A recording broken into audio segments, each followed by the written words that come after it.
Now we're going to learn how to read the names of the notes in treble clef. You can see I've got my 5 lines already up there, and I've got the treble clef drawn. Now you might see a trick question on this later. If there were no clef, this is the clef sign.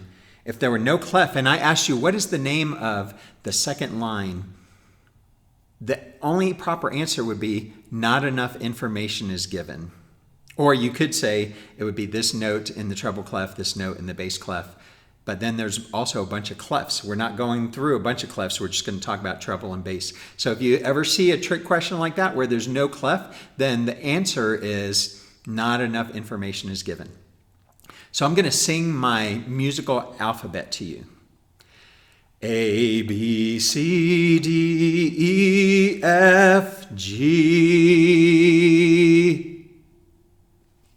Why did I stop?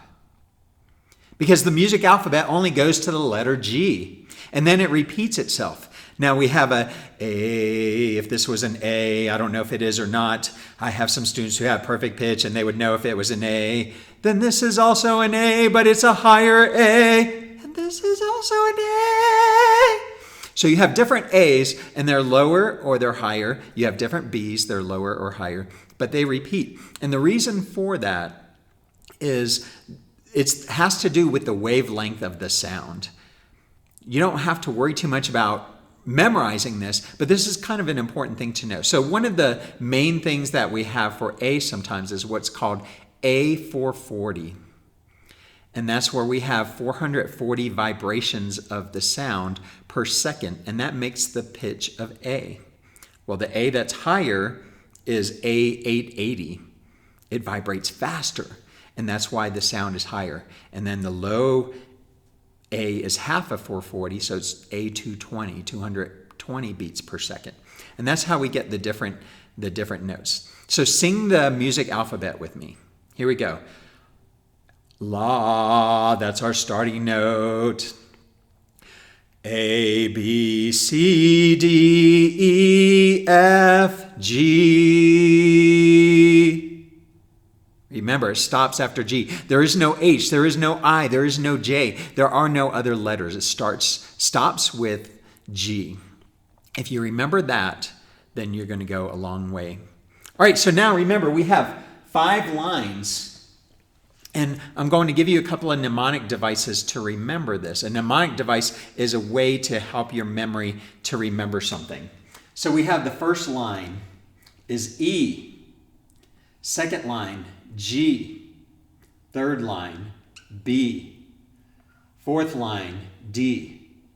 Fifth line, F. Remember, we always go from the bottom up. First line, second line, third line, fourth line, fifth line. E, G, B, D, F. Now, I'm not going to write this out for you, but I just want you to try to remember this mnemonic device for the 5 lines. 1, 2, 3, 4, 5. From the bottom to the top, the 5 lines. Elvis's guitar broke down Friday.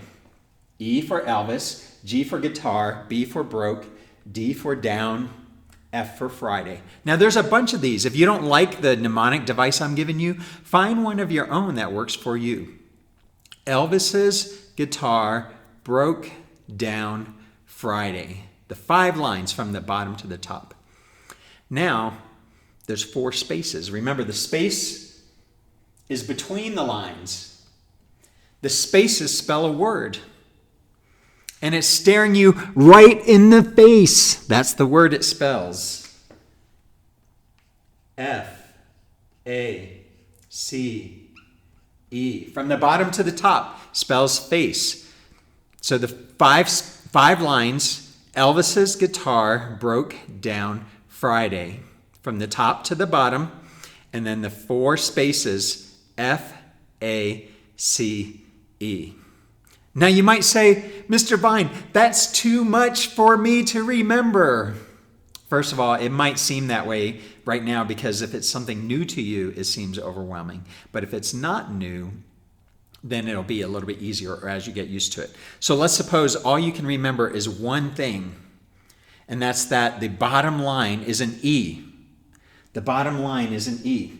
Now, all it does is it goes in the order of the alphabet. We have line, space, line, space, line, space, line, space, line. I hope everyone can see that. Once again, line, space, line, space, line, space, line, space, line. Now, if I put the spaces next to the lines, now you can see that if all you remember is that this is an E, now we have E, F, G, H. No, there is no H. It goes back to A. B, C, D, E, F. And there's more notes than that go higher and notes that go lower. But that's all that you need to know for right now. With that information, you could figure out any note, no matter how high it went past the staff or how low it went past the staff. So remember, if all you remember is that this is an E and then it goes in the order of the alphabet, and after G, we go back to A and repeat, and it goes in the order of the alphabet as we're going up, then you'll be able to figure this out.